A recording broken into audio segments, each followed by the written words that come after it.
ਆ ਦੇਖੋ ਜੀ ਪਿੰਡਾਂ ਦੇ ਵਿੱਚ ਆ ਜਿਹੜਾ ਪਿੰਡ ਆ ਜਿੱਥੇ ਅਸੀਂ ਕਹਿ ਰਹੇ ਹਾਂ ਕਿ ਮੱਤੇਵਾਲ ਜੰਗਲ ਦੇ ਵਿੱਚ ਕ੍ਰਿਸ਼ਨਾ ਨੇ ਕਿੰਨਾ ਜ਼ੋਰ ਪਾਇਆ ਹੋਇਆ ਪੰਜਾਬ ਦੇ ਵਿੱਚ। ਇੱਥੇ ਜਿਹੜੀ ਅਸੀਂ ਗੁਰਦੁਆਰਾ ਸਾਹਿਬ ਬਣਾ ਰਹੇ ਹਾਂ ਉੱਥੇ ਹੀ ਜ਼ੋਰ ਲਾਉਂਦੇ ਆ ਕਿ ਤੁਸੀਂ ਕ੍ਰਿਸਚਨ ਬਣ ਜਾਓ ਤੇ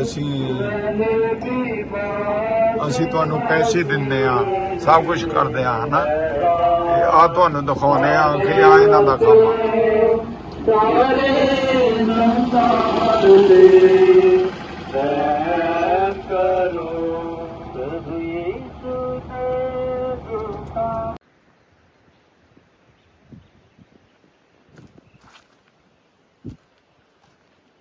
ਹਾਂਜੀ, ਵਾਹ ਖਾਲਸਾ ਫਤਿਹ ਜੀ। ਆ ਤੁਹਾਨੂੰ ਦਿਖਾਉਂਦੇ ਆ ਕਿ ਮੱਤੇਵਾਲ ਜੰਗਲ ਜਿਹਦਾ ਰੌਲਾ ਪੈ ਰਿਹਾ ਸੀਗਾ ਕਿ ਇੱਥੇ ਫੈਕਟਰੀ ਲਾਉਣੀ ਹੈਗੀ ਆ ਤੇ ਲੋਕਾਂ ਨੇ ਇਹਨੂੰ ਬੰਦ ਕਰ ਦਿੱਤਾ। ਦਰਖਤ ਵੀ ਸੁੱਕੇ ਪਏ ਆ ਇਹਨਾਂ ਦੇ ਵਿੱਚ।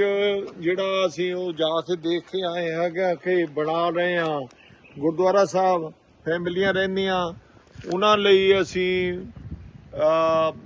ਇੱਥੋਂ 10 ਕਿਲੋਮੀਟਰ ਤੇ ਇੱਕ ਪਾਸੇ ਨੂੰ ਹੈਗਾ, ਉਹਨੂੰ ਵੀ ਰਾਹੋਂ ਰੋਡ ਕਹਿੰਦੇ ਆ।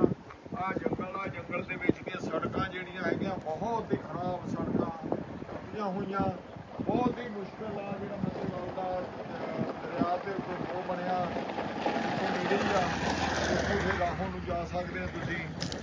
ਆ ਤੁਹਾਨੂੰ ਦਿਖਾਉਂਦੇ ਆ ਦ੍ਰਿਸ਼। ਇਹਦੇ ਵਿੱਚ ਹੀ ਤੁਹਾਨੂੰ ਅਸੀਂ ਦਿਖਾਵਾਂਗੇ ਕਿ ਕ੍ਰਿਸ਼ਨਾ ਨੇ ਕਿੱਡਾ ਬੜਾ ਮਤਲਬ ਕਿ ਚਰਚ ਬਣਾਇਆ ਤੇ ਆਪਣਾ ਜਲੂਸ ਕੱਢਦੇ ਆ ਤੇ ਲੋਕਾਂ ਨੂੰ, ਪਿੰਡਾਂ ਦੇ ਲੋਕਾਂ ਨੂੰ ਜੰਗਲ ਦੇ ਵਿੱਚ ਉਹ ਕ੍ਰਿਸਚਨ ਬਣਾ ਰਹੇ ਆ। ਖਾਲਸਾ ਜੀ ਜਾਗੋ, ਅਸੀਂ ਇਹ ਕਹਿ ਰਹੇ ਹਾਂ ਜਾਗੋ ਜਾਗੋ, ਤੁਸੀਂ ਰੌਲਾ ਪਾਉਣ ਵਾਲੇ ਆ। ਇਹ ਫੈਮਲੀਆਂ ਜਿਹੜੀਆਂ ਬੈਠੀਆਂ ਉਹ ਕਹਿੰਦੀਆਂ ਅਸੀਂ ਕ੍ਰਿਸਚਨ ਨਹੀਂ ਬਣਨਾ, ਅਸੀਂ ਸਿੱਖ ਰਹਿ ਕੇ ਹੀ ਮਰਾਂਗੇ। ਉਹਨਾਂ ਲਈ ਅਸੀਂ ਇਹ ਕਰਦੇ ਹਾਂ। ਅਸੀਂ ਨਹੀਂ ਤੁਹਾਨੂੰ ਕਹਿੰਦੇ ਤੁਸੀਂ ਆ ਕੇ ਇੱਥੇ ਸਾਡੇ ਪੈਸੇ ਦੇਵੋ ਜਾਂ ਕੁਛ ਦੇਵੋ, ਪਰ ਉਹਨਾਂ ਦੇ ਘਰਾਂ ਦੀ ਹਾਲਾਤ ਦੇਖਣ ਵਾਲੀ ਆ। ਸਿੱਖੀ ਕਿਸ ਤਰ੍ਹਾਂ ਮਤਲਬ ਉਹਨਾਂ ਨੇ ਪਾਲੀ ਹੋਈ ਆ, ਇਹ ਤੁਹਾਡੇ ਤੱਕ ਅਸੀਂ ਮੈਸੇਜ ਦੇਣਾ ਚਾਹੁੰਦੇ ਆ ਕਿ ਬਾਹਰ ਦੇ ਸਿੱਖ ਜਾਂ ਹੋਰ NGO ਜਿਹੜੀਆਂ ਜੇ ਇੱਕ ਘਰ ਦੀ ਅਸੀਂ ਬਣਾ ਕੇ ਉਹਨਾਂ ਨੂੰ ਦੇਵਾਂਗੇ ਤਾਂ ਉਹ ਆਪਣਾ ਗੁਜ਼ਾਰਾ ਕਰ ਸਕਦੇ। ਇੱਕ ਬੱਚੇ ਨੂੰ ਅਸੀਂ ਸਪਾਂਸਰ ਕਰੀਏ, ਉਹ ਪੜ੍ਹਨੇ ਵਾਸਤੇ ਤਿਆਰ ਨੇ ਬੱਚੇ। ਕਿ ਲੜਕੀਆਂ ਉਹਨਾਂ ਦੀਆਂ ਕਿਸੇ ਨੇ ਇੱਕ BA ਪਾਰਟ ਕੀਤਾ ਹੋਇਆ, ਕਿਸੇ ਨੇ +2 ਕੀਤਾ ਹੋਇਆ, ਕੋਈ 8ਵੀਂ ਦੇ ਵਿੱਚੋਂ ਫੇਲ ਹੋ ਕੇ ਬੈਠੀ ਆ, ਆਪਣੀਆਂ ਫੀਸਾਂ ਨਹੀਂ ਦੇ ਸਕਦੇ। ਬੱਚੇ ਪੂਰੇ ਗੁਰਸਿੱਖੀ ਦੇ ਵਿੱਚ ਆ। ਅਸੀਂ ਤੁਹਾਨੂੰ ਬਾਅਦ ਤੋਂ ਬਾਅਦ ਟਾਈਮ ਟੂ ਟਾਈਮ ਅਸੀਂ ਤੁਹਾਨੂੰ ਵੀਡੀਓ ਪਾਉਂਦੇ ਰਵਾਂਗੇ। ਆਹ ਹਾਲਾਤ ਦੇਖ ਲਓ ਸੜਕ ਦੀ ਕਿੰਨੀ ਖਰਾਬ ਆ, ਇਹ ਜੰਗਲ ਆ। ਤੇ ਨਾਲ ਹੋਰ ਦਿਖਾਉਂਦੇ ਰਵਾਂਗੇ। ਵਾਹਿਗੁਰੂ ਜੀ ਕਾ ਖਾਲਸਾ, ਵਾਹਿਗੁਰੂ ਜੀ ਕੀ ਫਤਿਹ। ਇੰਟਰਨੈਸ਼ਨਲ ਪੰਜਾਬੀ ਫਾਊਂਡੇਸ਼ਨ ਜੰਗਲਾਂ ਦੇ ਵਿੱਚ ਕੰਮ ਕਰ ਰਹੀ ਆ ਹੁਣ ਆ ਕੇ। ਅਸੀਂ ਬਾਕੀ ਦੇ ਕੰਮ ਛੱਡ ਕੇ ਇਸ ਕੰਮ ਦੇ ਉੱਤੇ ਲੱਗੇ ਹਾਂ। ਵਾਹਿਗੁਰੂ ਜੀ ਕਾ ਖਾਲਸਾ, ਵਾਹਿਗੁਰੂ ਜੀ ਕੀ ਫਤਿਹ।